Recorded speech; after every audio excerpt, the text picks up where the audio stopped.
everybody, this is Perch. Criticism. What's good about criticism? What is criticism worth anything? There's been some videos I've done, some other people have done, talking to a friend about criticism and how frustrating the whole thing has gotten, and it's overcomplicated. The reality is, criticism can be useful. Such a thing as constructive criticism, where you can come in and you can either be gentle about it or super mean about it. One of the big misnomers, by the way, is that you don't have to be like super polite, delicate like a flower, to give criticism. You can give rough, constructive criticism. Steve Jobs gave lots of constructive criticism. You read the book and the biography about him, and that criticism was not, well, I'm really glad you work here, and you're a nice person, and everything you do is wonderful. And I just have a couple small suggestions, just a few little things to make it extra tight. That's not how he did it.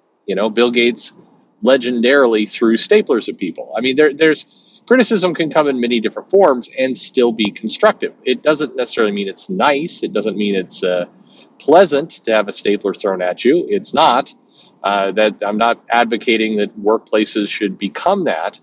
I'm just saying that you can learn a lot from harsh environments or from gentle environments. So you can learn a lot from both. And it's not always binary that, if people are mean, then criticism is invalid. It doesn't always work that way. At least doesn't in the real world. And the real world is what we live in. As much as, one of the interesting things, by the way, is that if you follow Facebook or Twitter or CNN or places that like to report, they report on sensationalistic stories, but it's not real life.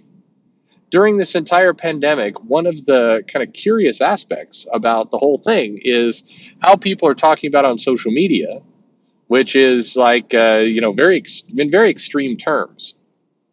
And then like you read these like tweets that get retweeted, like I walked into the grocery store and somebody had the mask down. It was on their chin and the mouth was a little visible and the nose was completely exposed. And I just started yelling at them. And then everybody came around and clapped for me. Because I told that person, you're killing us all. It's a danger. But in reality, how many times does this stuff happen to you? Really? I live here in the Pacific Northwest, specifically near Seattle. I have lots of people send me mail saying, oh man, you just live, it's got to be just like weird, like lesbian orgies all the time in the streets, and homeless people doing heroin just on the street corner, and there's like anarchy. Antifa owns half the city and all this other kind of stuff. And that's not the reality of Seattle. Let alone, you get 5 miles away from Seattle, you get to like Bellevue and you get to these super rich communities. One thing people should remember in Seattle's up against the water on two sides of it. You have the Puget Sound on one side, you have Lake Union on the other. And Lake Union, Lake Washington, maybe. I don't even know. Big lake. Capitol Hill is an area of Seattle where there was it's more of a gay community. It's also, more broadly speaking, where the Chaz, if you followed that news story, went down. The Chaz being kind of 2 to 4 square blocks of it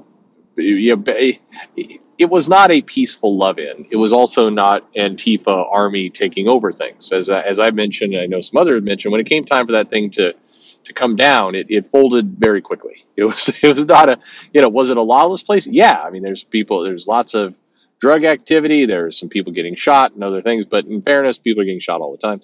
But the key here is that you go, less than 5 miles to the east on the other side of the water, and you have a city called Medina, or a neighborhood called Medina.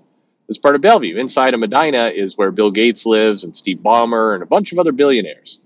And they have their houses on this little cliff here overlooking the water, and they stare across the water at the landmass that is Seattle and Capitol Hill.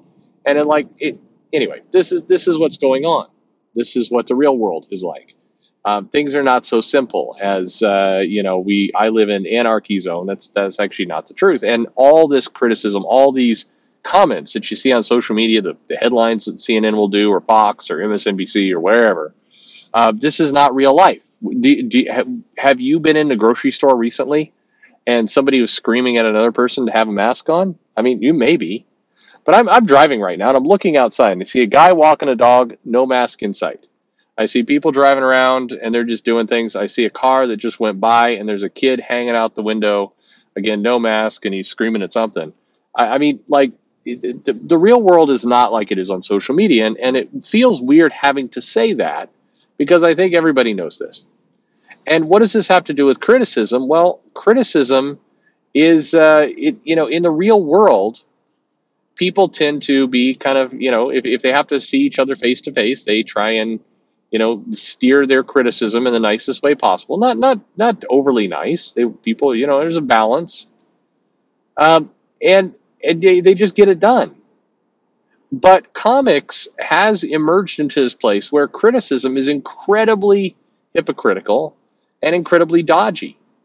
And it is weird for an industry that is not bigger to be in that state. At this point, people feel more comfortable giving criticism to software in a lot of cases. I know Gamergate and all that kind of stuff, but still, it is easier to go give critique for all kinds of other businesses where comics is this incredibly, it's a minefield. And it's, as we saw with the J. Scott Campbell event, you can criticize him as much as you would like. He's a garbage person. He's mean. He's rude. He draws women with no organs. How do they survive?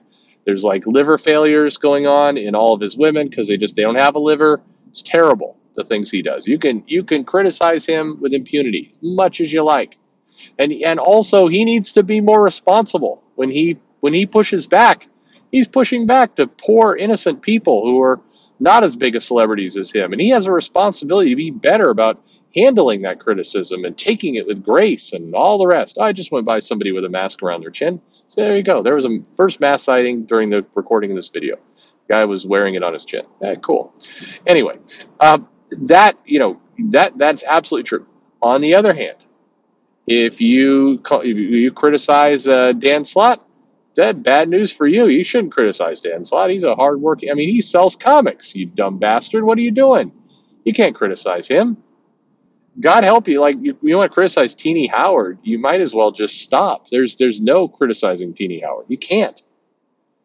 And it's just a moving scale for no apparent reason. And yes, I know the apparent reason that people point out in the comments, like, well, one's a white dude. And the other one, Dan Slott, he's also a white dude, but he's professes more kind of liberal ideology, so he gets away with that. And Teenie Howard's a woman, so there you have that. And I mean, you can certainly do the scale of like tying, ideologies and genders and other things to this stuff. You can certainly do that. But that almost clouds the issue. Is it true? Probably. That is probably where it's rooted. But it is kind of irrelevant when all is said and done. The reality is you don't have a good leg to stand on if you're going to say, hey, it's cool if you attack these people, it's not cool if you attack these people, and the only difference is gender or race or these other elements. Like it won't hold up in court, as they say. It will certainly hold up in the fantasy goofy world of social media, and it will hold up in the weird world where we use identity politics and other things to attack people. But again, in reasonable, normal people, it doesn't work that way. And so I've done these other videos of like, we give social media too much power. This is an example of that. We give these platforms, the ability to have different rules than other places. We give them the ability to operate, as they want. We give them the ability, and I'm not talking about we give the companies. I mean, we give the people on them. We allow people to behave like crazy lunatics, and we write it off as like, it's Twitter. I mean, it's Twitter. What are you gonna do, Twitter?